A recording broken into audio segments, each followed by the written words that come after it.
Yo, Thought Warriors. What is up? Higher Learning is on. It is I, Lathan Jr. And it's me, Rachel Lindsay.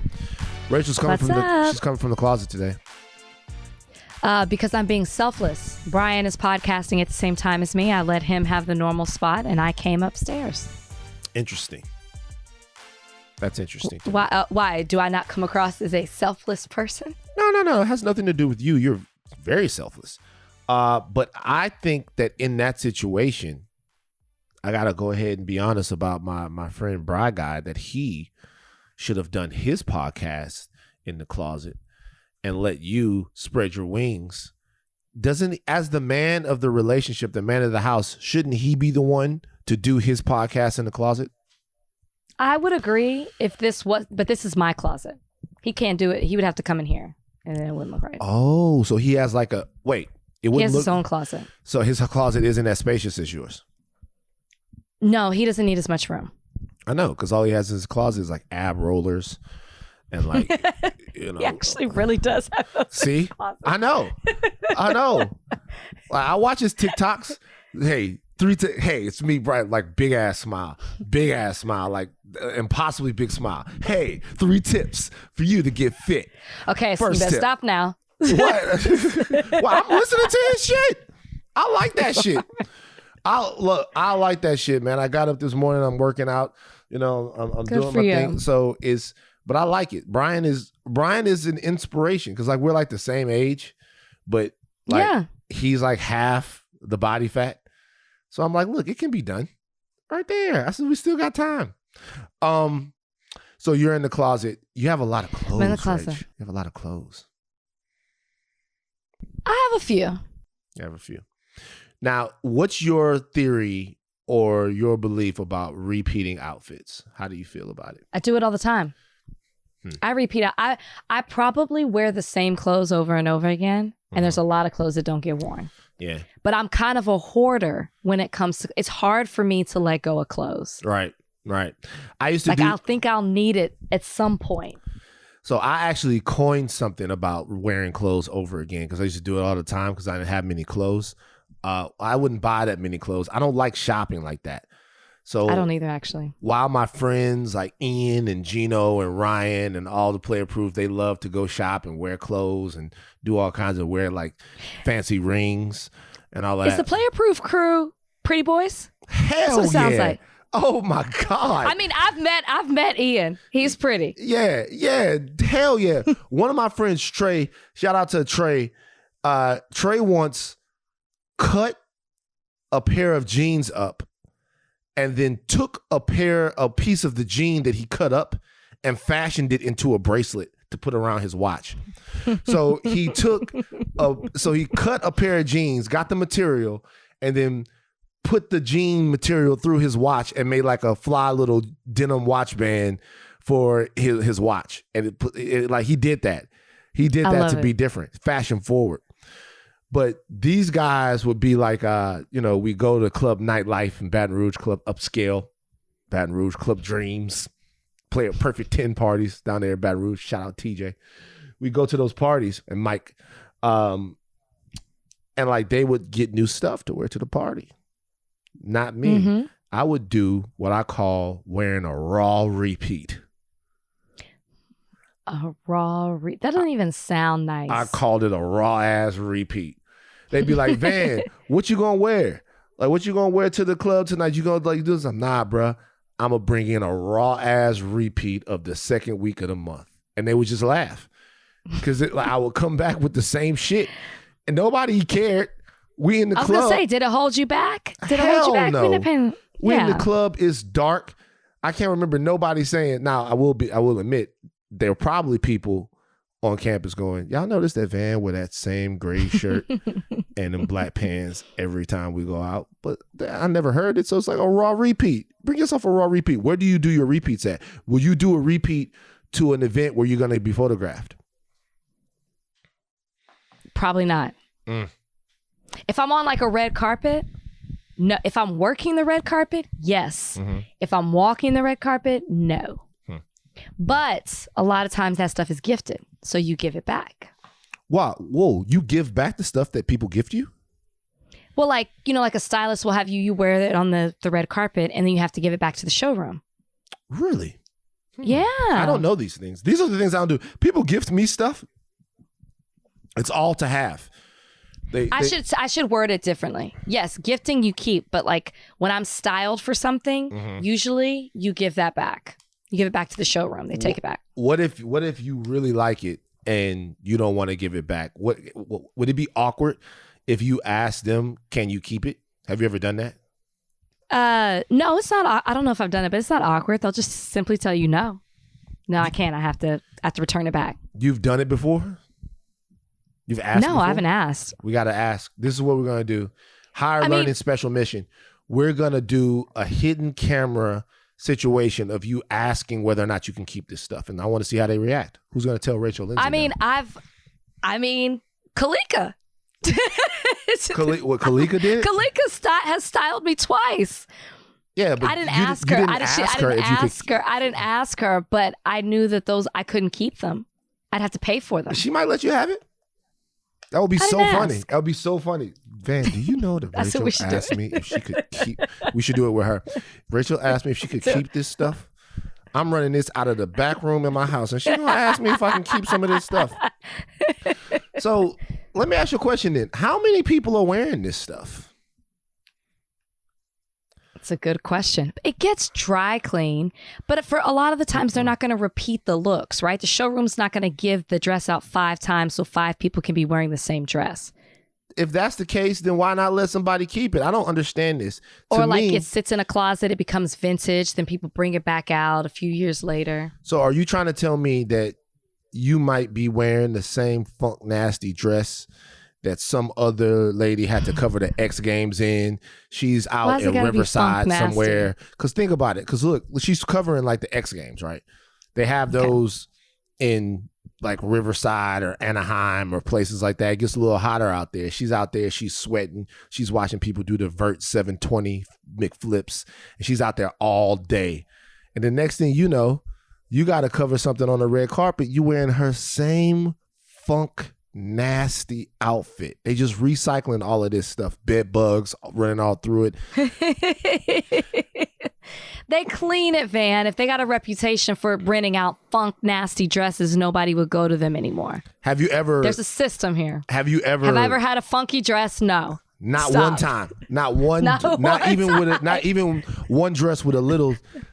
sometimes it's not straight up funk. Sometimes it's just a little twinge. You know what I mean? How did we get here? Because this is because I'm fascinated. I never knew that I really didn't know. I know that they loaned out like diamonds, right? And tuxes. People rent tuxes. You know this. Yeah, no, people rent tux. I guess I've rented a tux before. I've rented a tux before for prom. But see, for prom, I don't think I would rent a tux now. I think even especially like during the time that we're in now, like post-COVID, I don't think I would rent a tux. Also because we did get bed bugs one time. Oh, did you? Change your life. I know. I've heard. It'll change your life. It'll change your life. Getting bed bugs will make you stop inviting people to your house. It'll change your life. Is that how you got it? Wait, is that how you got it? No, I'll be honest with you. I think I know how we got bed bugs. I'm not even bringing it up. Okay? Just know. So there was a culprit. There was a culprit. I wasn't the source of the bed bugs when the bed bugs were brought in. Just know that. We know that for sure. I wasn't the source of the bed bugs. But I never forget, I had like this brown couch, right? And this brown couch was ground zero for the bed bugs. And at first you're laying down and you're like, God damn, it's itchy. This is like itchy. It's like it's itch. And then you look and then it's like you're bitten up all over the place. You're like, what the hell is going on? And then for a while you're like, what the hell? And then you find out it's bed bugs. And then the first thing you do is you try to fight the bed bugs. Wait, were there that many? You could see them? Well, I only ever saw bed bugs one time.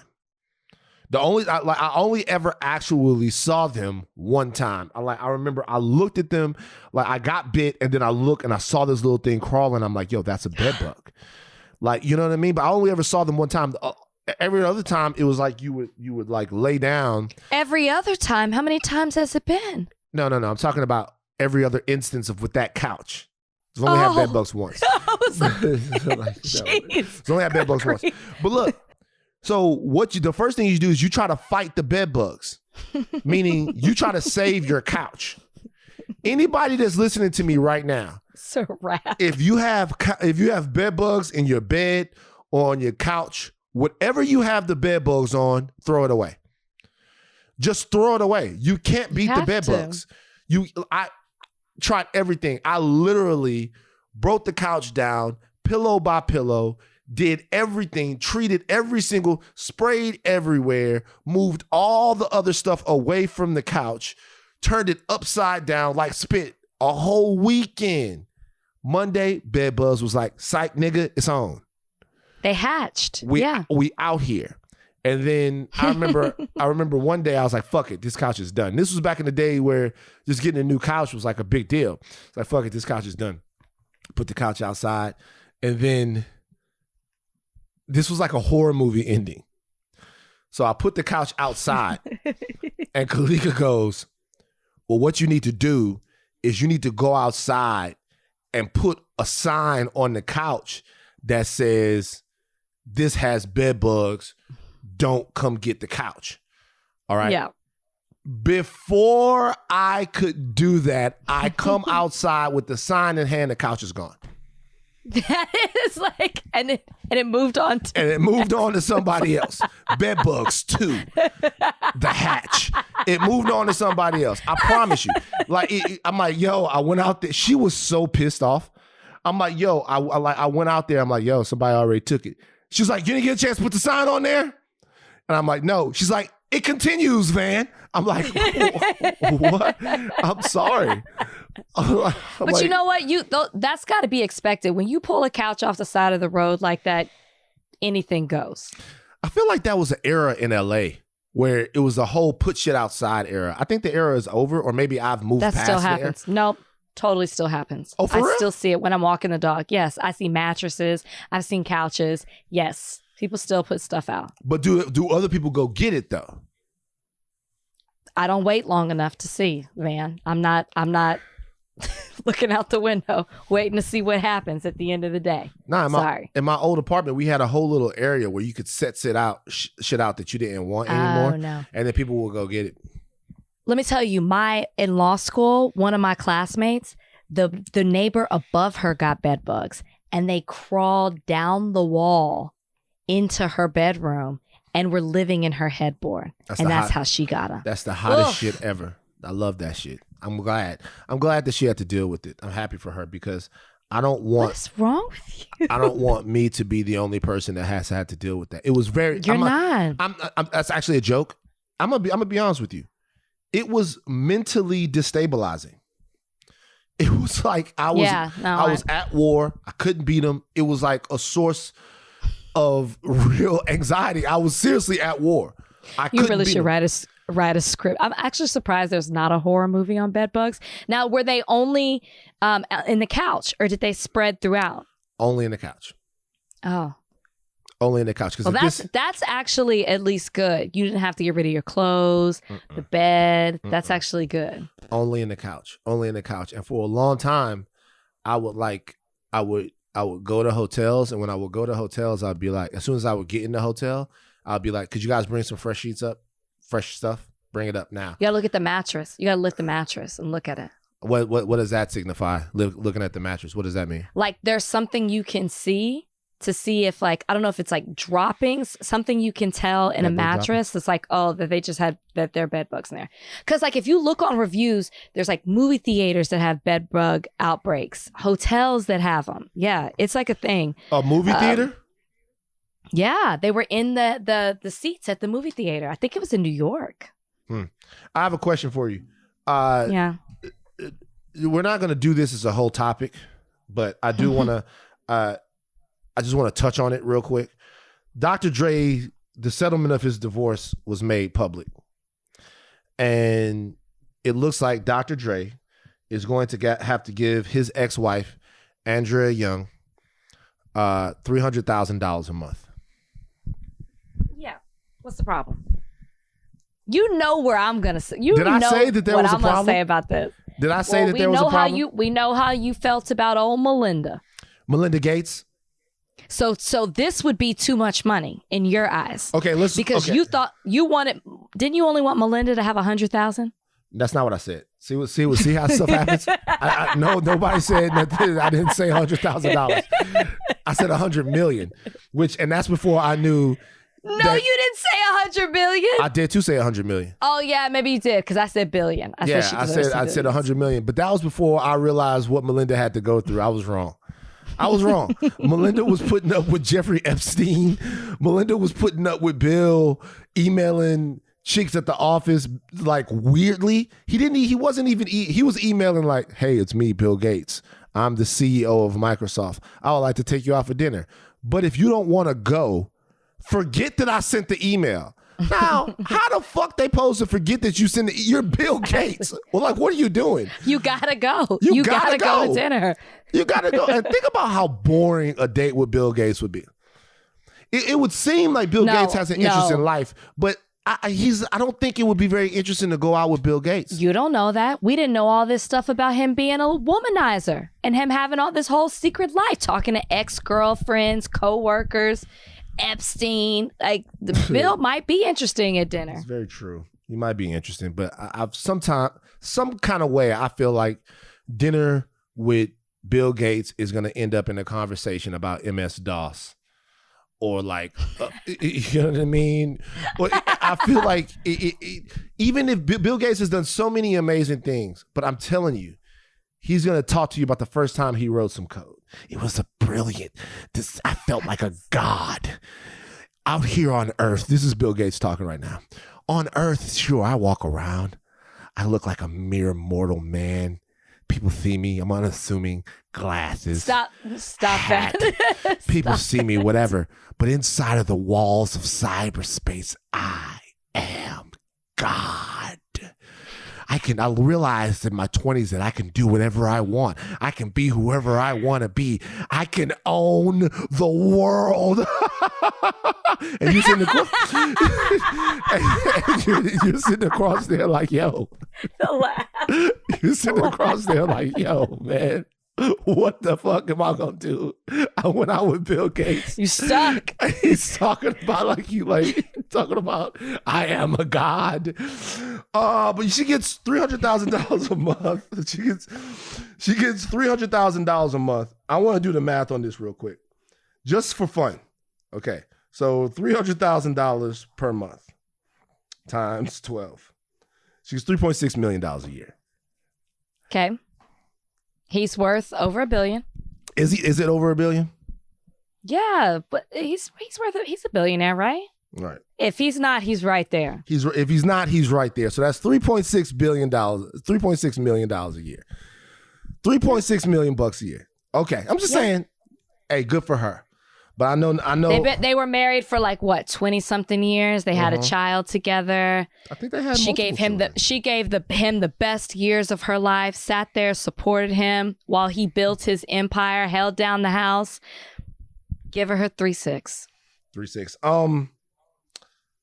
So wait.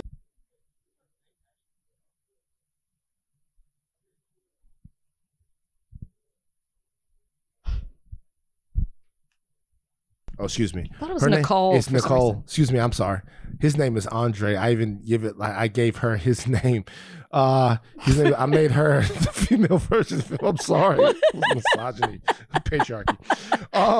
Her name is Nicole Young. They were married in 1996, and let me tell you something. They have a beautiful family. So 25 years. So 25 years. They were married in 1996, and to be honest with you, even though Dr. Dre was a very, very popular producer in 1996. He would have been like 31 at that time. He had all the NWA stuff, the Chronic stuff, all of that. The reality is the bulk of his fortune was probably made while they were together, because if you remember, Dr. Dre he really didn't leave Death Row Records with very much. Suge had the masters and all of that stuff. So I'm just wondering, she probably had to be by him in some really tough times. Let me just ask you a question. Is this a male-female thing to where just like the number itself you look at that number, $300,000 a month, and you don't go, God damn, like there's nothing that that never happens to you in these situations where you go, wow, that's a shit ton of money. I mean, the people we've talked about, Bill Gates and now Dr. Dre, no, it does not. It is a lot of money. If it was you who got hit with that, I'd be like, man, that's a lot of money. Well, shit. But if you were a billionaire, I would be like, if it was me who I bet you'll figure out a way to write it off. If it was me who got hit with that, you'd be figuring out bail money because I'd have to rob a nigga to make sure I make those payments. And that's another thing. We about to see Dr. Dre's foray back into music. That Detox, the album we've been waiting for, he about to put that bitch out now. He gonna need the extra scratchul. You know what I'm saying? He's got beats. He's got no, he's good. Niggas not fucking with that beat shit like they used to. He sold the company. I know. He made his money. He made a lot of money, but I don't know. People spend. Dr. Dre might be out there. She might have sent this man to the poorhouse. He might be out there panhandling. Stop. It would be so crazy to see. That's what he's definitely not. Dr. Dre has your couch. Dr. Dre has my couch with the bed bugs. Dr. Dre riding around LA, looking for the sidewalk, looking over the sidewalks for different. Good for her. She's a beautiful lady too. Good for her. I'm glad they ended it because I'm tired of talking about it. Yeah. We cover it on Extra. We talk about it here. Like, on to the next chapter of their lives. On to the next. Good for her. And she is still a young and attractive lady. And it's time for her to get out here. Now she got $300,000 a month to keep it up. Boy, $300,000 a month. I mean, like, what do you do? You know, I'd take the best vacation. You would? I would be. What was it? Who was doing that? Kodak Black throwing Dr. Dre's money to Dr. Dre's music off the boat. Do you know what the most shocking thing? The most shocking thing to me in all of this is that $300,000 a month is only $3.5 million a year. So when you hear these people that are making these ungodly sums of money, it's America is crazy. It's people out here making dumbass money. Like, if you have a $3.6 million a year contract in the NBA, you ain't nothing. That's like a mid-level exception guy. Like, you don't even start to become a valuable NBA player till you get to like $10 million a year. These guys are making 8 figures, yeah. Like, you're making ridiculous, crazy. I just think about last year, James Harden made something like $40 million a year. That's woo. God bless him. No, but don't you remember when $1 million was like everything? You were so rich if you had $1 million. Now it's like you gotta have at least 10. Do you want to be rich? I want to be comfortable. Mm-hmm. Yeah, well. I think there comes a point where like you got so much money, it's like, what? Let's take a break. Okay. We're going to start off in our home, the South. Okay? Okay. Tennessee's State Building Commission has voted 5-2 to move the bust of General Nathan Bedford Forrest out of the Capitol building. Governor Bill Lee also cast a vote for its removal. The 2 no votes to remove the bust came from Lieutenant Governor Randy McNally and House Speaker Cameron Sexton. Both have voiced their opposition of moving the bust and instead adding context to the statute. This is what Lieutenant Governor McNally had to say. McNally, it makes me think of maps. Remember that Rand McNally, the map people? Yeah, whatever. Because it's Randy McNally. Wasn't it Rand McNally, the map people? You don't remember this? Who are the map people? You don't remember? Am I wrong about this? Rand McNally. You remember this? I don't trust you after Andrea Young.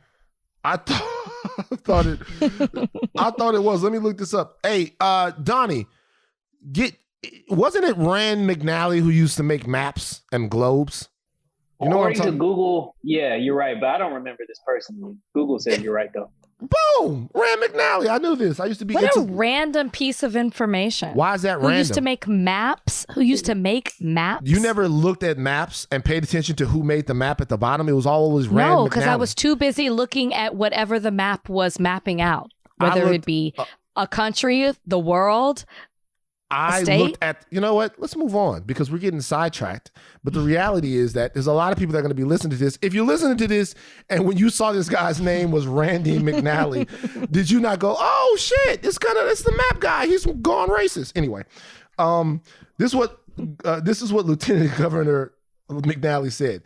The left-wing activists who are pushing anti-American, anti-history agenda here in Tennessee and across the nation will not stop with Nathan Bedford Forrest. The woke mob means ultimately to uproot and discard not just Southern symbols, but American heroes and history as well. Rach, are you familiar with who Nathan Bedford Forrest was? No. Really? Correct. Interesting. Tell us who he was. Okay. So I'm going to talk specifically right now to my people on the right. Pick your battles, man. I know you don't care, but pick your battles. This is who Nathan Bedford Forrest was. Nathan Bedford Forrest was born poor in Tennessee, in one of the poorest parts of Tennessee. Still a poor part of Tennessee, very, very rural. And in order to make sure that his family did not stay poor, his father died at a very young age. Nathan Bedford Forrest went into one of the most brutal and inhumane professions that you could go into. Nathan Bedford Forrest made millions of dollars as a slave trader. Now, I want people to understand the difference between those two things. We're not talking about a plantation owner. See, plantation owners themselves were particularly brutal. Some of them, others were not as brutal, but they were all slave owners and owners of human capital. So that meant that there was exploitation, rape, and all of that stuff that went into having that. Slave traders were even looked down upon by some plantation owners. Slave trading is the industry where you're breaking families up. Slave trading is the industry where you're endeavoring into purposeful eugenics. Slave trading is the industry where you are kidnapping people from the North and bringing them to the South. Slave trading itself was, in fact, to me, legal dope dealing of the day. Like hurting, exploiting, and taking advantage of people for profit. Okay, that's what Nathan Bedford Forrest did. Made a lot of money doing it. He spent almost his entire fortune when the came time for the Civil War. When the Civil War came, Nathan Bedford Forrest was a part of the Civil War. He was maybe the finest general that the South had. Now, maybe not general himself. He was more of a cavalryman. So, cavalryman, should I say? He was incredibly tough to kill. And he had a specific knack for winning battles. And what he did all throughout the South, he was one of the most feared generals. And obviously there are going to be people who jump in and say that Robert E. Lee was the best general, whatever. He was one of the most feared generals that the South had. While he was serving in the Confederate Army, Nathan Bedford Forrest was a commander at the Battle of Fort Pillow. People don't know what the Battle of Fort Pillow was. It was a massacre. It was a massacre where about Confederate soldiers won a battle and then went around during that battle executing black Union soldiers. Executing them. Now, normally when you fight a war, war's over, people lift their hands up, hey, whatever. They bring them in, POWs, whatever. Not this time. At the Fort Pillow massacre, black soldiers were rounded up, systemically shot in the head, right? Shot over and over and over and over and over again. That's why it's known as the Massacre of Fort Pillow. Nathan Bedford Forrest was one of the commanding generals in that. Now, there are some people that say that Nathan Bedford Forrest didn't take part in those massacres, but the reality is that there's no reason to believe that he did not take part in it or didn't command his men to do that based upon the history of who Nathan Bedford Forrest was. Now, the South loses the war. All right, the South loses the war. After the South loses the war, you might think, okay, Nathan Bedford Forrest is his lifetime as a scourge on Black people is over. No, it's not over. Because after the war is over, Nathan Bedford Forrest became the Grand Wizard of the Ku Klux Klan. Oh, wow. A very early iteration of the Ku Klux Klan. Now, a lot of people say that he founded the Ku Klux Klan. That's actually not true. What's true is that the Klan had been around for a little while, and what they needed was somebody who could organize them, who could bring national prominence to them, someone who they could use as a de facto mascot for what the Klan did. And the man that they chose for that was Nathan Bedford Forrest. The question is, having talked about all the things that we just talked about, why on God's green earth would there be any conversation about whether or not Nathan Bedford Forrest's bust belongs in a capital that's supposed to represent all of the people of Tennessee? If there are people in Tennessee who are Black, how could there be a conversation about whether or not Nathan Bedford Forrest's bust needs to be in there? Number one, forget that he was like, if you want to talk about the fact, if you want to say, hey, he was a man of his times, forget the slave trading stuff. If he was a man of his times, forget about the Confederate stuff. He was the Grand Wizard of the Ku Klux Klan, which is a domestic terror organization dedicated to destabilizing Black businesses and wreaking terror on Black people in order to make them fearful of white supremacy. The question that we should all have is, what's not disqualifying about that? That's a question for the two people who voted in favor to not remove his bust. Yeah, your buddy Randy whatever. Oh, he's my buddy now? McMalley, whatever his name is. My goodness. It's just wild to me that the thinking that goes behind deciding to create a bust of that individual and then defending his presence in, where is it, the Capitol, wherever it is, and defending that it should remain there. And these are people, and the people defending it are a congressman, right?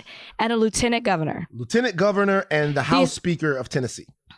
So people who are making decisions for the constituents of the state of Tennessee. This is who they honor. This is who they uplift. This is who they defend. This is who they fight for. That's terrifying. It is. That's terrifying. It's interesting. And there are a lot of people that go, you don't want to erase history and stuff like that. No one's trying to erase history. What I just said about Nathan Bedford Forrest is history, and it can't be erased. You can't tell the story of the Civil War without telling the story of Nathan Bedford Forrest, the battles that he won, the havoc that he wreaked. I think Sherman once said, if I remember correctly, Sherman said that he would trade 10,000 men to capture Nathan Bedford Forrest. If it meant that they could kill Nathan Bedford Forrest, that he would give up 10,000 men. That's how much of a thorn in the side of the Union Army that he was. He was a war genius, and guys like that happen. And he apparently was good at trading human capital. That's fine. All of those things will be remembered. A bust is not about who you remember. It's about who you exalt. We don't have. That's it. We don't have they don't have a statue outside of Michael Jordan, outside of the United Center because he played for the Bulls. It's a lot of people who played for the Bulls that are a part of Bulls history. Exactly. That they have statues outside of him because he was especially great and worth remembering. And I'm sorry, nothing about Nathan Bedford Forrest's life is. But this is what we're dealing with. Right. This is the crazy thing. Isn't that nuts? Isn't that nuts? Yeah. I didn't know. Like when we were talking about this topic, I was like, I wonder what he's going to talk about with this. And now I'm like, oh, I get it. Like, I'm just thinking it's anytime that there's a person from the Confederacy that they want to, like keep up as a bust or a statue or whatever, I believe it should come down. But I was like, oh, we've talked about this. Not like this. Not like this. Fun fact. Do you know who was named after Nathan Bedford Forrest? Is it fun? It's a fun fact. It's actually a fun fact. Nathan Bedford Forrest. Forrest Gump? Yep. Go back. Really? Go back and watch the movie Forrest Gump again. I actually read the book. I don't think I want to. The book is so Forrest Gump. The movie is great. The book is sensational. So is it problematic now that Mama decided to name him after this individual? They didn't even live in Tennessee. They did. They didn't even live in Tennessee, and he was just like so. I think they were from Alabama, right? Alabama, because that's where he went to college. Yeah, but I think that maybe Forrest came from Mississippi. I gotta remember. I think maybe because that's still not Tennessee. I know, but I think that they were saying that Nathan Bedford Forrest was Forrest's great grandfather or something like that. And if you watch the movie, just watch the beginning of the movie. It says that there was a reason why Mama named him after him because it was supposedly some decent reason. I haven't seen it in a while, but that's what he's named. So Mama would have voted in favor of keeping the bust up. Mama would have said, keep it up. There's no maybe about it. Yeah. She memorialized him with her son. Mm-hmm. Shout out to Mama though. It was still sad when she went. I don't know if that's a fun fact. I don't know if that's a fun fact. I'm looking at the whole movie in a different way now. You don't fuck with Forrest Gump's mom anymore is what you're saying. Maybe not the whole movie. Wow. But Forrest wasn't racist. Forrest was Bubba. Bubba was his friend. Forrest, I don't know. Forrest didn't know any better. Bubba was his best friend. By the way, Bubba in the book, not black. Really? No. What? not black. They just made him black from the movie. So I don't know. Maybe it's fuck Forrest. Who knows? All right. This was interesting to me. Maria Taylor gone, leaving ESPN. We knew it. You knew. We knew it was coming. Yeah, she's out. Maybe. In case you guys don't know, like when I was back in Louisiana, she had to go. There was a whole situation that went down at ESPN. Now, correct me if I'm wrong about this, Rachel. This was a two-pronged thing. Wasn't part of this about Maria Taylor and her contract situation with ESPN? What do you mean? Well, her contract was up. It was up for negotiation. And they were negotiating it. And I remember even Jalen, our friend Jalen Rose, shout out to him, was going on television and actually saying that, he wanted Maria Taylor to get paid and stuff like that. So it was kind of known that she was in a contract negotiation when the Rachel Nichols thing came out. Yeah, but the thing with the Rachel Nichols thing is it happened a year ago. And I'm like, how did we not know it? I know it was July 2020, and I know so much was going on in the summer of 2020. And it's one of those things that was buried or glossed over, or somehow we missed it. It didn't come to light until this year. So yeah, she was in the contract negotiations, but this coming to light in the New York Times article, there were a couple of articles actually on it in the New York Times, didn't help it. But she had to go, Van. She had to go. You feel like she had to go? Why is that? First of all, should we refresh people's memory on what happened with Maria Taylor and Rachel Nichols? Because we didn't get a chance to cover this. Because we thought it was old news. Yeah, we thought it was old by the time we would talk about it again. So Rachel Nichols is a host of The Jump, which is a great basketball show. I like The Jump on ESPN. She was caught on, I guess, what's a hot mic or a hot Zoom talking. It's more of a hot Zoom. Hot Zoom, talking to some guy who works with LeBron James and basically saying that... Not just some guy, because that's part of the problem as well. Give it to me. Well, she was talking to like LeBron's PR agent or something. So it's not just some guy. Yeah. Some guy who was very instrumental in helping him establish more than a vote. You know what? Let's do this. Let's make sure we give that guy his credit. Because I feel like he's getting the slide a little bit. Okay, so look, this guy's name is Adam Mendelsohn. You've been skating out here, Adam. You don't get to skate, Adam. You were right there saying weird shit too. Anyway. And just to refresh your memory, what Adam said was between the Me Too movement and Black Lives Matter, he's exhausted. And then he and Rachel have a good laugh about that. I laughed.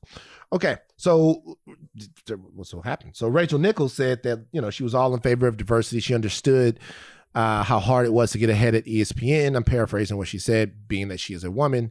But if diversity meant, for better or for worse, Maria Taylor getting to cover the NBA Finals from the sideline rather than Rachel Nichols, then that's where diversity stops. Basically, Rachel Nichols says she doesn't want that to rob her of her opportunity. All right, we never got a chance to talk about that. Maria Taylor is leaving ESPN, reportedly for NBC. Your thoughts on her exiting and her departure, and would it have been possible, in your opinion, for her to have stayed and had an amicable working relationship with ESPN after what has came out? I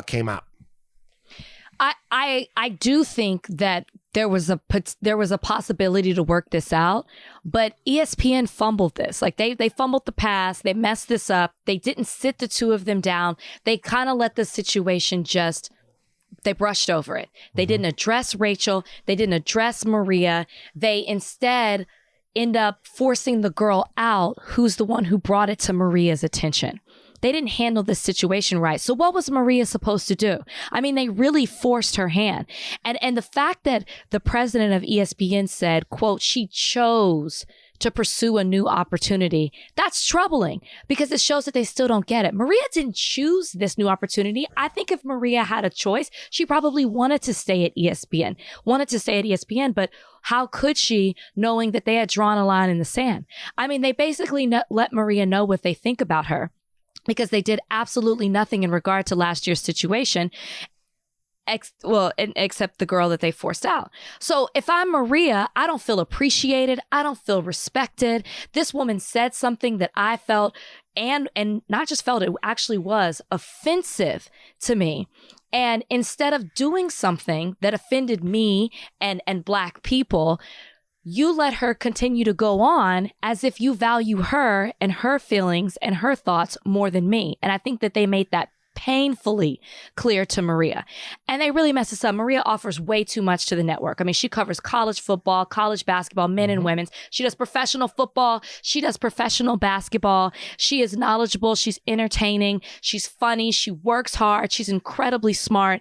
And they're just letting her go. And I think that and the way that they handled this, it was a last ditch effort for them to say, you know what, we're going to sideline Rachel Nichols and we're not going to let her work as a reporter on the sideline during the finals. That's after the fact. You let me know exactly what you thought about it when you handled the situation the first time. What you're doing now is just a response to the public pressure. Would you have so what could ESPN have done? Would you have wanted ESPN to fire Rachel Nichols? No. So I'm glad you actually said that, because, people think I'm quick to say somebody should get fired, and that's not necessarily the case. I don't think that this was a fire. Is fireable a word? I don't think this was a fireable offense. But what I do think should have happened is, let's not ignore this. Let's not just wish this away. You have one of your employees who's offended because of something another employee did.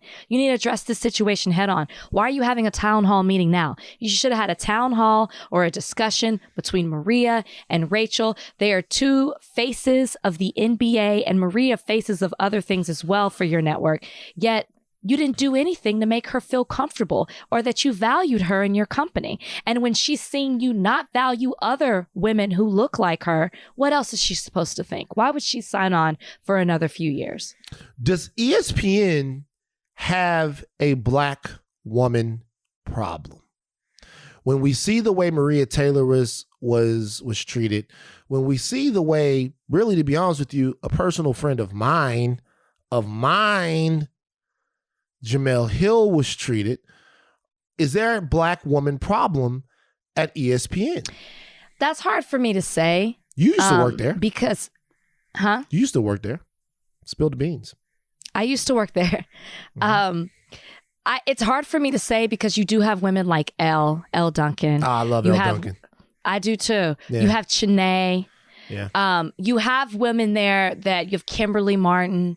You have Black women there who are actually doing their thing and do it well. And they're I don't know if they're the face like Maria, but they're definitely out there, and you attach their name, their face to ESPN. It's hard for me to say it's a Black woman problem, but there's definitely a diversity problem there.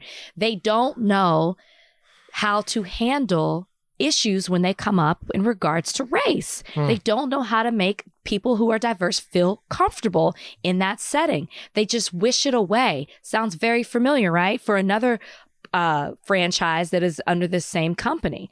They don't face things head on. And I think that that's a problem. And that's why you're seeing people continue to leave. This is clearly not the way to do it. And I think it's a very simple fix. And I'm not sure what they're afraid of and why they just won't figure this thing out, because you're losing amazing talent. And if I'm Maria, I understand exactly why she felt the need to leave. She couldn't stay there. Not after everything that happened.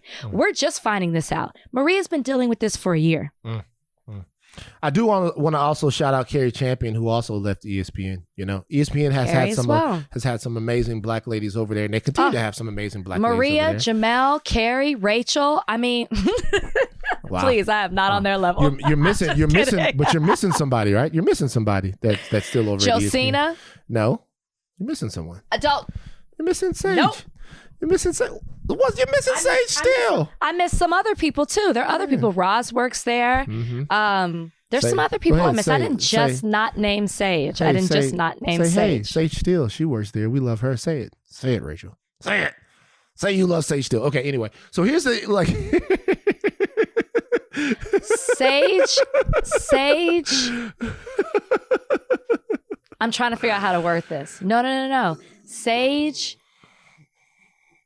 has changed on me. She's very good friends with Chris. Okay. And she's kind of changed on me. Oh, Sage Steele got beef with you. I don't think, let's just say we were social media friends, and I looked one day and she don't follow me anymore. Sage Steele unfollowed you over Chris Harrison's stuff? I'm just saying, she unfollowed me. She don't follow me anymore. Wow.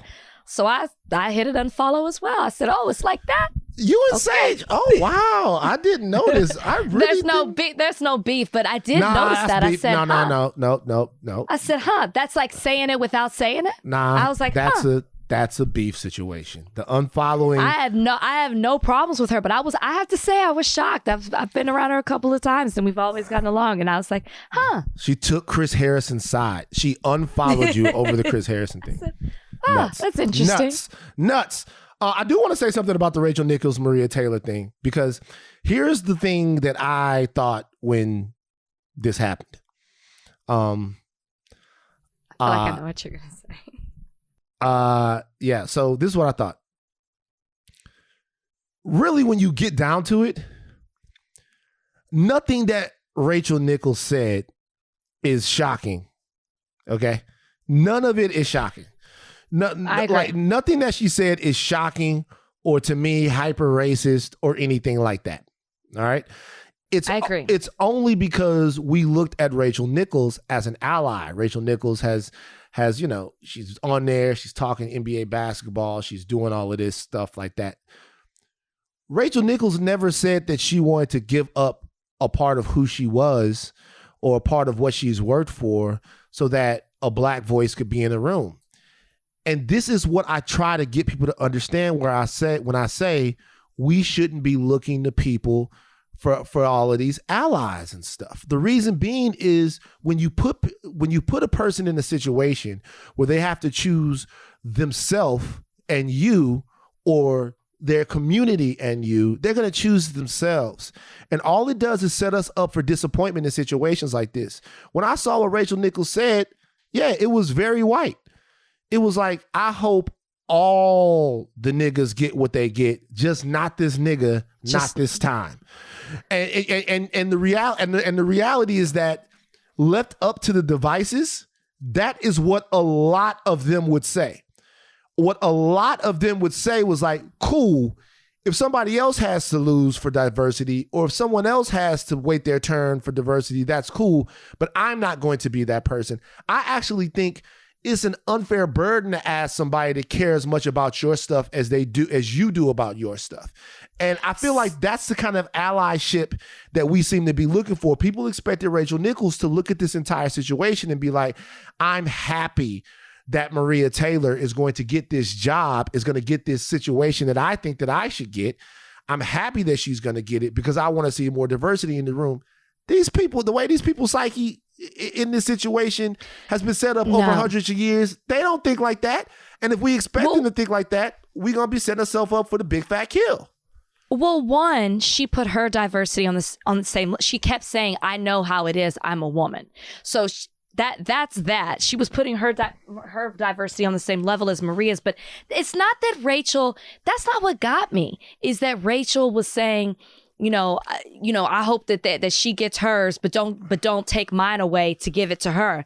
That's not what got me. She assumed that the reason Maria got that position is because she was Black and not qualified.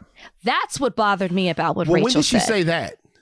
No, it's the assumption. See, I don't think.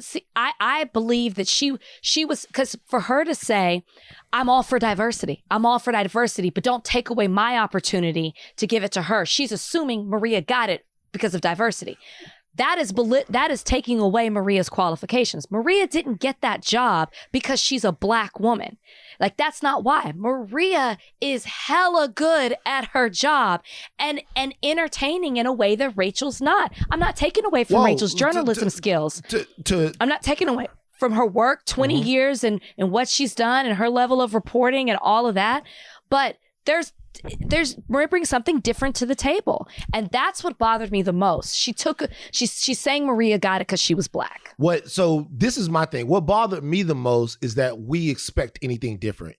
I'm really serious about that. We have a very diverse group of people who listen to our podcast.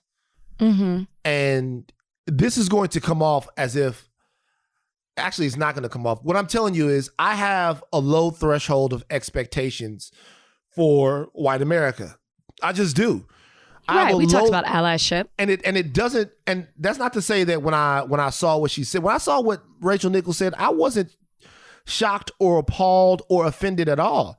I was like, okay, that makes sense. She lives in a situation. And by the way, it's funny that you said she put her diversity issue on the same as Maria's diversity, same levels of Maria's diversity issue. Why wouldn't she? Of course she would.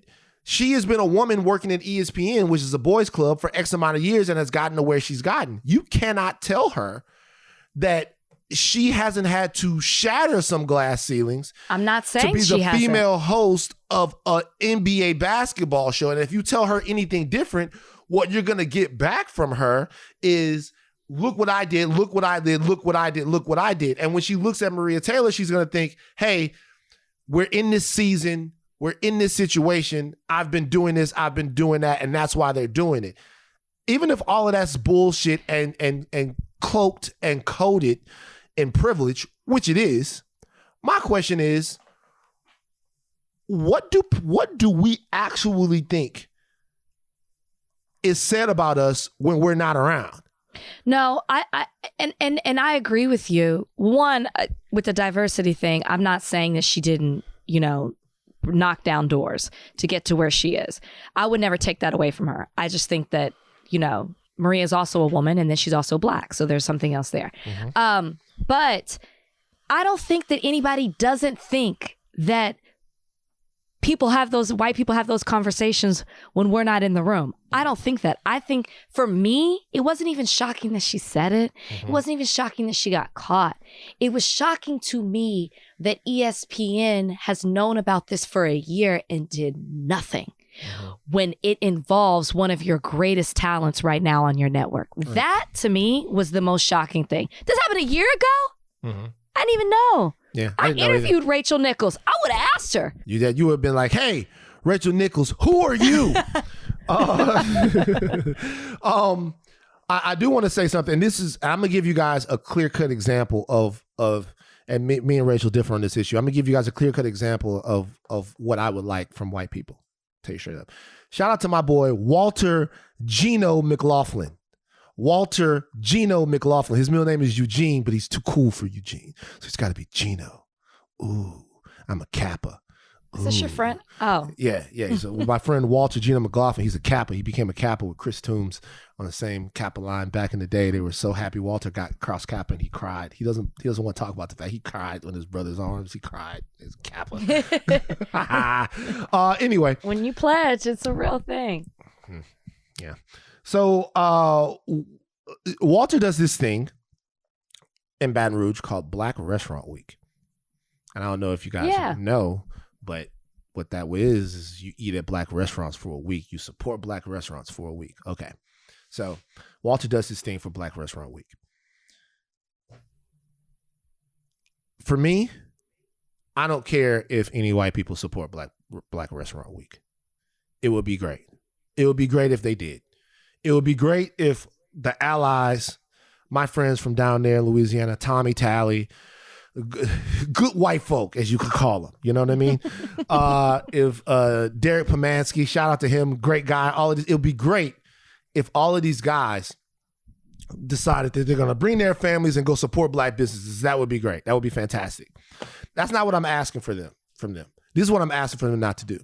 Walter told me about a conversation he had with someone. And this conversation he had, the person who was white looked at him and goes, yo, I love this. I love what you guys are doing. I love this. But do we have to call it Black Restaurant Week?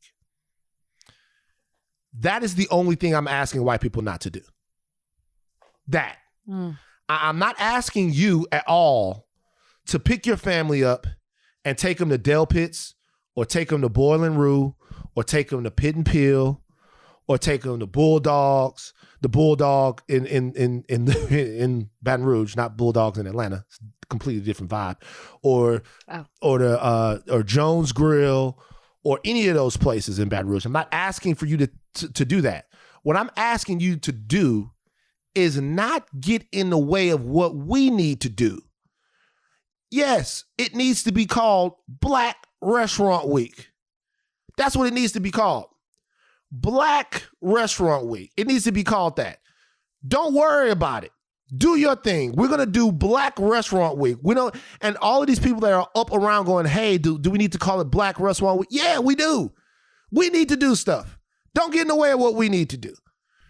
and that's it. I'm not asking you to be down because I can't count on that. Because the moment you say you are, you then do some slick shit on the side. And it happens every time. I'm not mad at Rachel Nichols. Rachel Nichols is looking out for number one, the same thing she's done her whole life. I think Rachel Nichols is typical. I think she's what typical. What did you think about what, oh my gosh, why can I not think? Steven Jackson had to say. People were upset with him. I don't know why. I love Jack. I don't know why Jack jumped out there like that, man. Because Matt Barnes didn't do it the same way. Jack, see, here's the thing about Jack. Jack got a warrior spirit. Jack like a good fight. But I guarantee you Rachel Nichols gonna be all right, dog. She gonna be straight. Jack, I love Jack. Yeah. And Jack is the kind of guy, that rides with his friends no matter what. Jack is the kind of guy that in his heart believes what he believes. So he gonna stand on what he believes. He gonna say what he say, and that's fine. But this is my question that I have, and maybe she did, I don't know. Jack stepped in it last year with some stuff that he said on his Instagram or whatever as it related to the Jewish community. Everybody remembers that, right? Yes. During that time, and maybe she did, maybe she didn't, I don't remember Rachel Nichols stepping off of a cliff for Jack. No. I don't remember Rachel Nichols saying, hey, this is my friend and y'all don't know. I don't remember her doing that and putting her professional and cultural reputation on the line for him. No.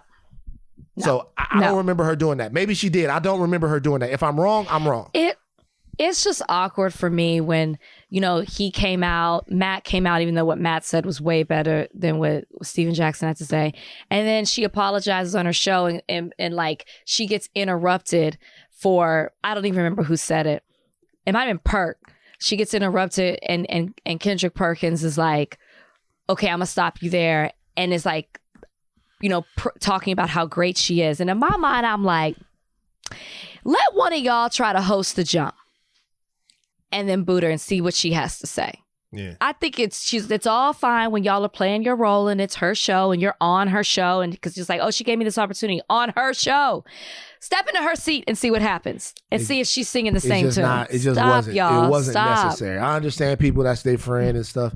It's just, I don't like to see that type of energy. I don't like to see that type of energy. Well, actually, you know what? Let's take a break. All right, NFL. Okay, so the NFL. The NFL is sick of you sick bastards. The NFL is all done with you Delta variant carrying fucking. They're not with it no more. This is what the NFL has new rules. The NFL, according to Tom Pelissero of the NFL Network, the NFL just informed clubs that if a game cannot be rescheduled during the 18-week season 2021 due to a COVID outbreak amongst unvaccinated players, the team will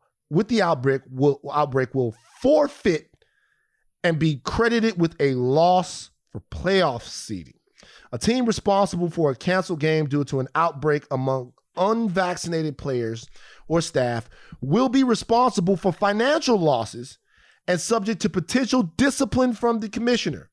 Those financial losses could be significant for everyone involved. The league said that if a game is canceled due to a COVID outbreak among unvaccinated players or staff, neither team's players will receive their weekly salary, and Commissioner Goodell can impose additional penalties, particularly if the COVID outbreak is reasonably determined to be the result of a failure by club personnel to follow applicable protocols. This has already caused ripples throughout the NFL community. Deandre Hopkins, one of the best in the league, one of the greatest catch radiuses I've ever seen before. He said, he tweeted this and then he later deleted it. Never thought I would say this, but being put in a position to hurt my team because I don't want to partake in the vaccine is making me question my future in the NFL. He then deleted that tweet later on. This is essentially, it's not officially, but this is essentially a vaccine mandate by the NFL. Mm-hmm. This is essentially a vaccine mandate by the NFL. Do you have an issue with this? No. And I'm sorry. Y'all can get mad at me, but we don't have to have a football season. We're having a football with fans. Okay. We're going back to normal. Even got a new song for the games. Okay. We're going back to a season. We are also seeing at the same time in our country an outbreak again. In LA, we have a mask mandate. I know so many people, vaccinated and unvaccinated, that have this new variant. It is hitting them hard.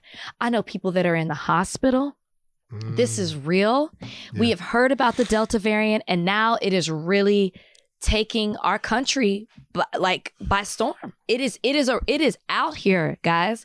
And at the same time, if you want to watch football, and I know we kind of talked about this before when we talked about Cole Beasley, and I know it all comes down to money when it's about the NFL. I talked about them caring about their well-being, their health, but I think that goes hand in hand. They want them to be healthy so they can play for them and make them money. So it all goes hand in hand. If you want to play and you want a season of football, then there are rules in place to protect the game, the sport, the people, the money, the business, however you want to look at it. I think the NFL is well within its right to impose these rules. And if you are unvaccinated, they're not telling you can't play. I think you just have to go through extreme measures to make sure that you don't contract this disease, this virus. Maybe it's staying away from family and friends. Maybe it's quarantining throughout the entire season. Nobody's taking the game away from you, maybe some of your livelihood, but you have options here. So I have no problem with it. None. Okay, so what I want to do right now is look up the protocol for unvaccinated NFL players. It's very... I think we've talked about it before. We talked about it. Yeah. But They can't do anything. Yeah, they can't basically do they can't really do anything. Okay. So, if you're vaccinated, you don't have to be tested daily. If you're vaccinated, you don't have to stay in the hotel and be quarantined away from people. So here it is right now. Unvaccinated players, this is what they have to go through in the NFL. They will still have to be tested daily, still wear a mask at team facilities, are still subject to physical distancing, will have to quarantine after exposure, will have travel restrictions, and will not be able to interact with family and friends during travel, cannot eat in the cafeteria or use the sauna or the steam room. They will also be subject to capacity limits in weight rooms as well. Unvaccinated players don't have any of those things that they have to be worried about. I think the thing that was interesting in this was that if one team causes an outbreak, I think that I read, and I'll look at it again, but I think that I read that if one team causes an outbreak, then both teams get all of their stuff forfeited. Let me read this again, because maybe I'm wrong about this. No. The team that has the outbreak has to forfeit. Right. So the team that has so if the league says if a game is canceled if the game is canceled due to a COVID-19 outbreak among unvaccinated players or staff, neither team's players will receive their weekly salary. Does that mean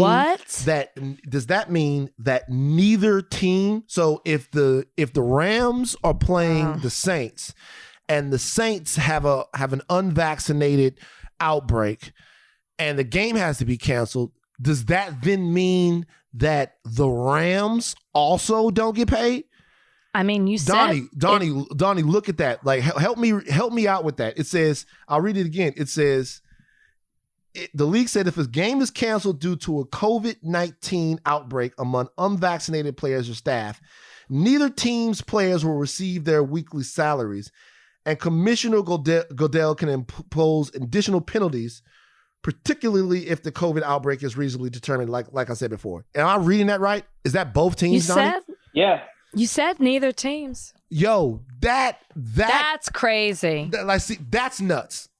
That's nuts. But if you're gonna do that, then you should just not have unvaccinated players in the league. If you're gonna stop people who get vaccinated, who are following the rules from making money, that's too much. That doesn't even make sense. But see, that tells me right now, like that's actually draconian in a way. That tells me right now just how serious they are about this, and it also tells me that there's an interesting cultural tug of war going on in the NFL. That is a very extreme way to deal with this problem. Hey, we are basically going to tell you that if you fuck up, not just you, but the players on the other side of the line of you, they're going to be held responsible too, right? That tells me that the NFL, what they really want to do is they want to come out and they want to say, in order to play next season, you have to have a vaccine. You have to be vaccinated. Right. Like you're going to see probably in offices and places around like that. You're going to see that pretty soon. And that's going to start a whole different culture war. But they don't feel like they have the latitude to do that with their fan base. They don't think that that's going to fly. So this rule, which in a way is actually more severe than that, is the NFL's way of telling players, you need to go get vaccinated really if you want to play in the NFL. And I think coming off of what you just said about the Delta variant, I think if the numbers were the same way that they were these past weeks, these past months, then maybe you'd have seen them just lean on the, we're going to make your life a lot harder in the NFL if you don't get vaccinated thing. But I think with the Delta variant popping up and them seeing that they could see another season that had all the stoppages and all the hiccups of the last season, this is basically them telling you the organizations themselves are going to put so much pressure on their players to get vaccinated. It's going to be interesting to see how this plays out, especially with guys like Cole Beasley and DeAndre Hopkins, who are showing open vaccine hesitancy to see if this works. Well, to hear from a DeAndre Hopkins is a huge deal. Yeah.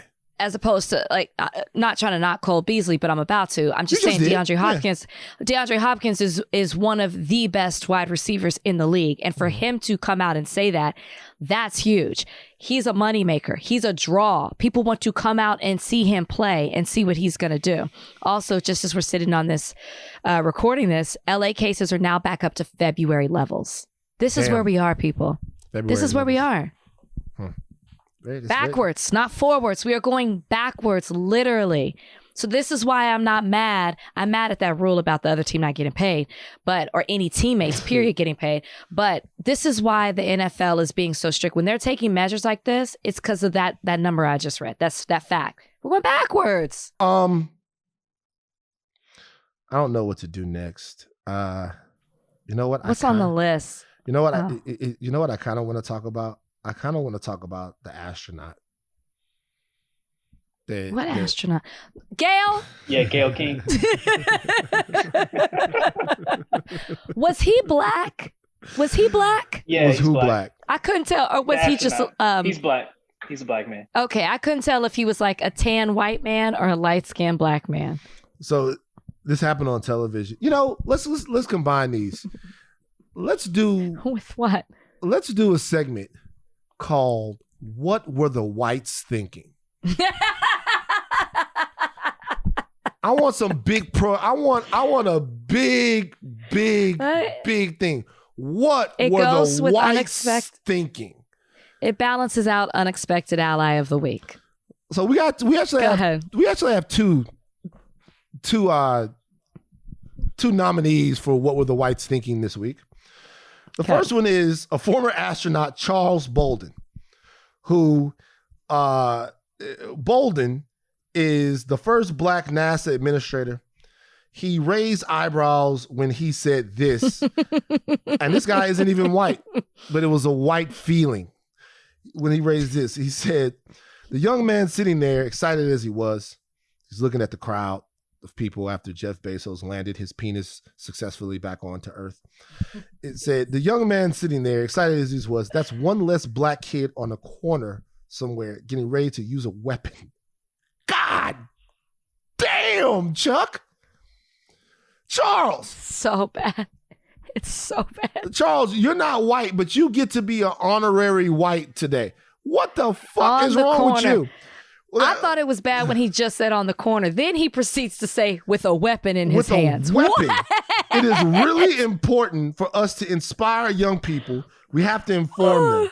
There were no black kids standing around when Neil Armstrong and Buzz Aldrin went to the moon. We weren't part of that. We are today. All of that's great. Look, black guys want to go to space, have at it. I have no desire, but if you want to go up there, you want to go to space, please go to space. But look at what we're left with.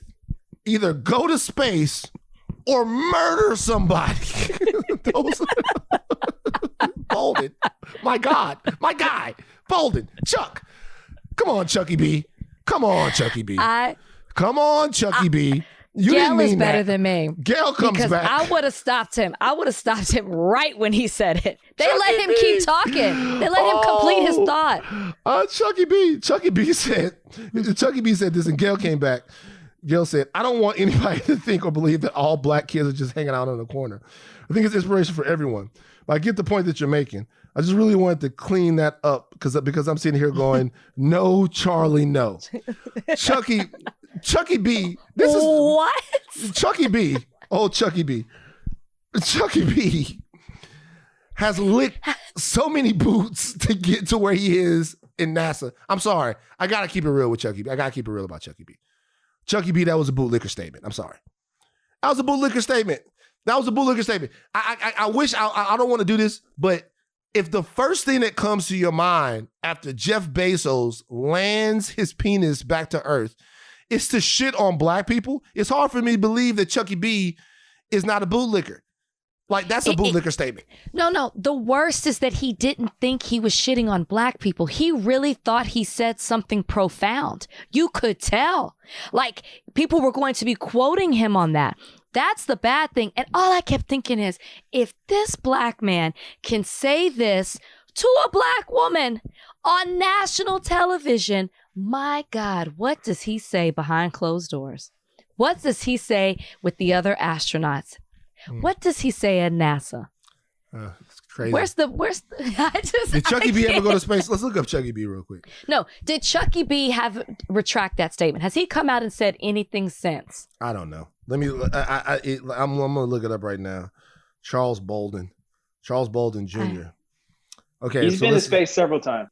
Okay, so Charles Bolden has been to space. Maybe shit is different up there. I don't know. Well, you back here now, Chucky B. Yeah, he's different right now. He was appointed by Obama back in the day to be the administrator of the National Aeronautics of NASA. Basically, I just said that. He's a former Marine. Chucky B he's incredibly decorated. He's a major general in the Marine. Saw time in Vietnam. And Operation Desert Thunder, he was also a part of. Distinguished Service Medal, Superior Service Medal, Legion of Merit. I don't want to take any of this away from Chucky B. But he went. I see him right now in 1991. He went up there and he did his thing. Look, Chucky B is very important, very impressive guy, but he bootlegged. Chucky B has been fighting wars overseas, been out of this world in outer space. And the time he needs to be spending is on a corner to see that there aren't black kids holding weapons on every single one of them. That's what he needs to do. He needs to spend some time in our community. All right, Chucky B. Chucky B, you don't... Get decorated for that. Chucky B, you don't... We still fucking with you, Chucky B. But come on, bro. He's in timeout. He's in timeout right now. He's in bootlicker timeout. Okay, the second... Who's the second? It was not funny that I laughed at this, but I've watched this video over and over and over again. What is this? And I laugh every time. It's not funny. It's really not funny. What is it? You didn't see the video of the Alabama councilman who straight up in the meeting. What is going on? What is going on, man?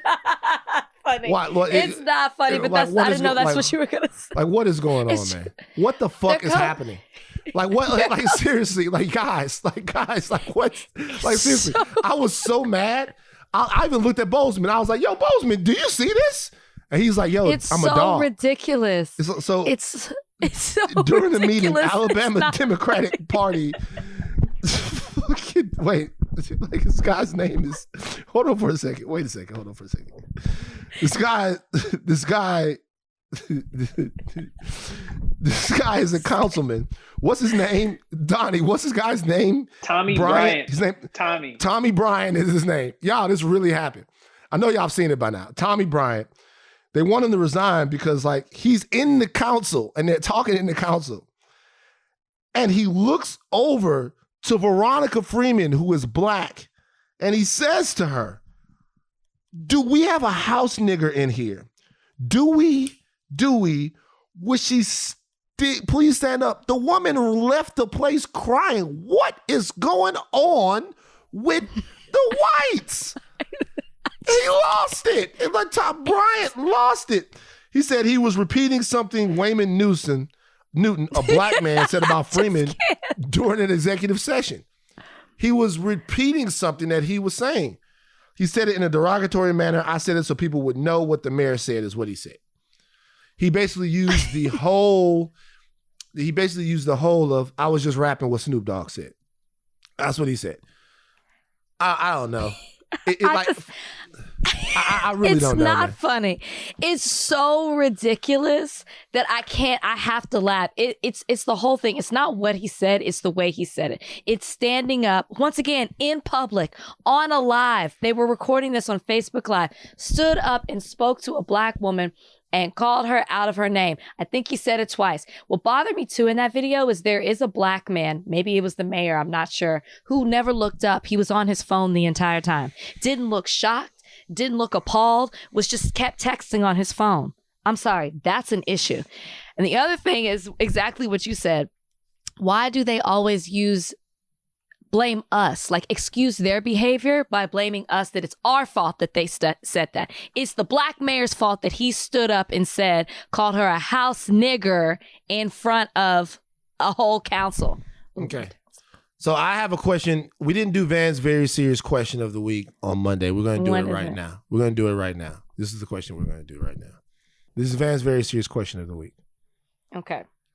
To anybody that's reading or watching this, and to Rachel, are you okay with somebody slapping or punching the shit out of someone after they've been called the N-word?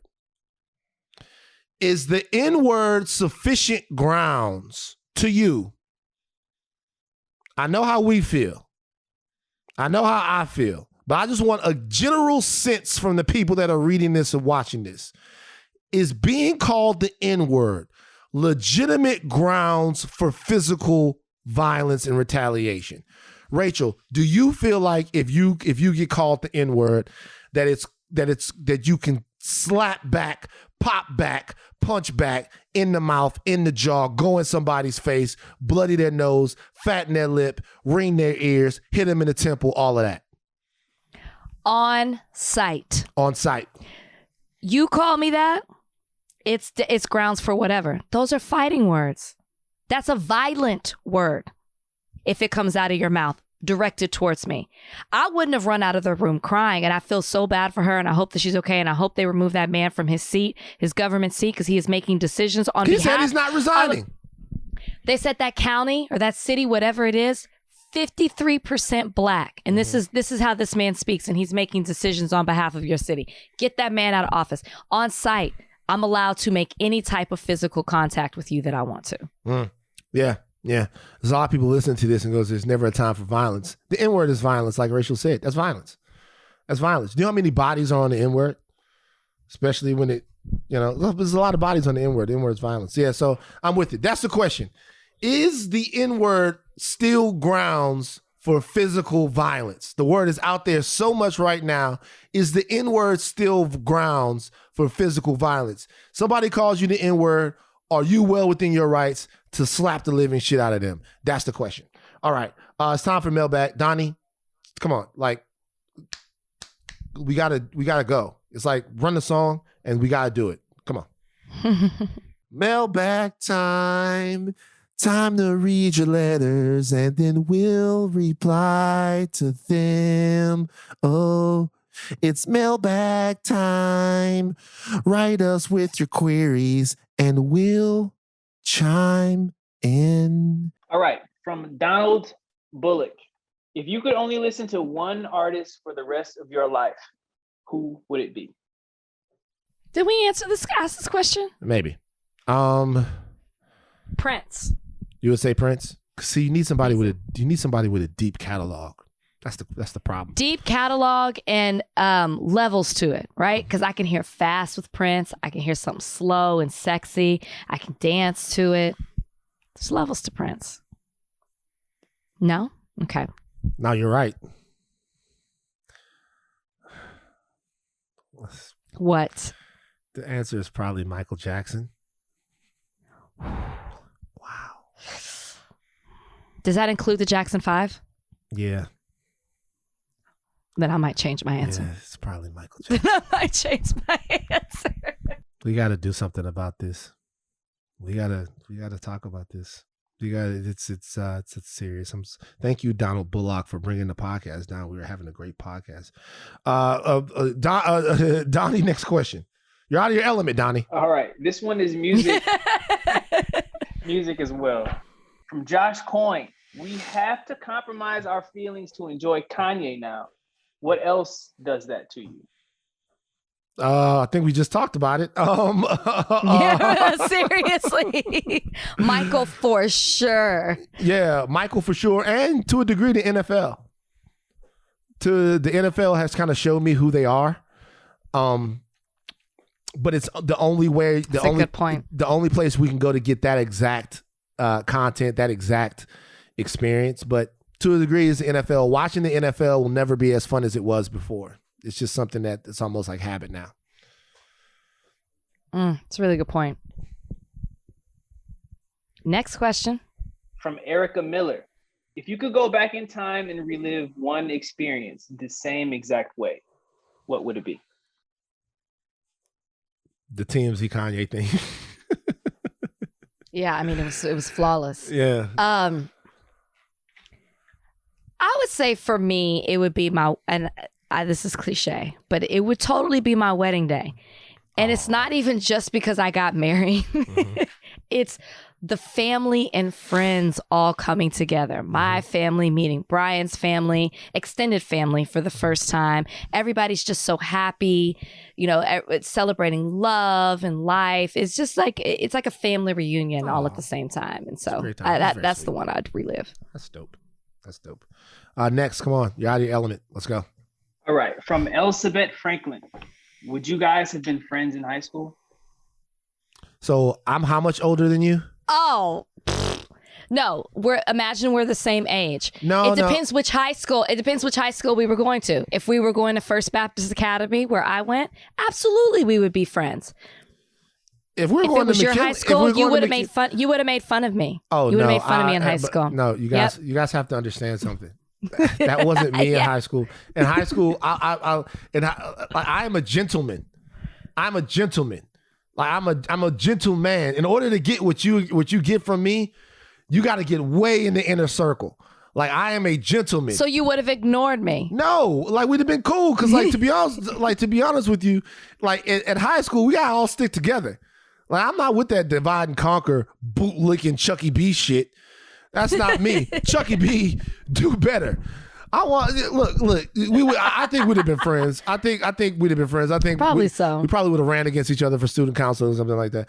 I think we'd have been friends. Back to Chucky B real quick. But Rachel seems like she would be very. I was going to say this real quick. Rachel was an athlete. I was an athlete. Rachel would be very easy to be friends with in high school. Back to Chucky B. Cool. Chucky B, maybe I was a little hard on you by calling you a bootlicker. Yeah, I read all of those things that you did for our country, and I felt kind of bad.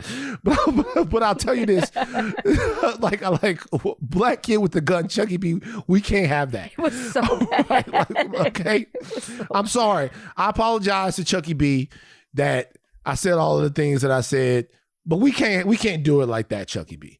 All right, you can't. Listen, he hadn't apologized for what he said. I know, but I just want to look. I want to be better. Chucky B, do better. Do better than that, okay? Do better than that, Chucky B. Chuck B. Chucky Bizzle. All right, do you have an unexpected ally of the week?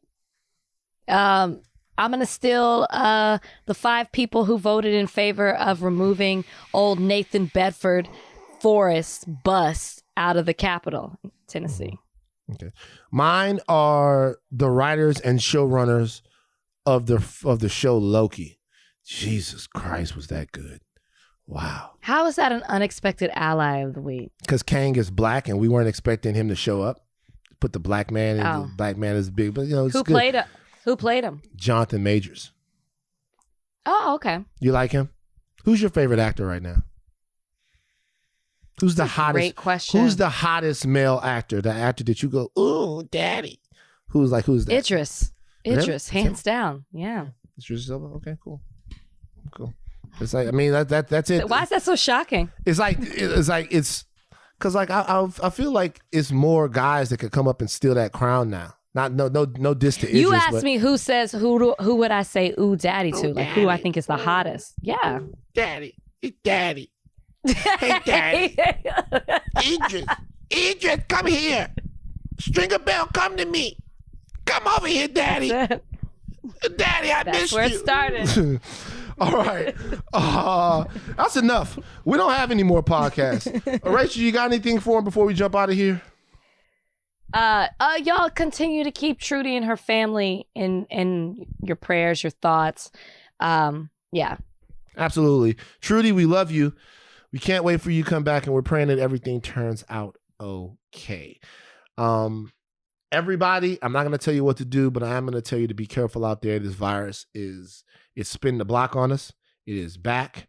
And we're going to have to be as vigilant as we were before to keep everybody safe. So I hope that you guys will do that this weekend. And we will see you next week. Take your thinking caps off. Do not stop learning. I am Van Lathan Jr. I'm Rachel Lindsay. We are out.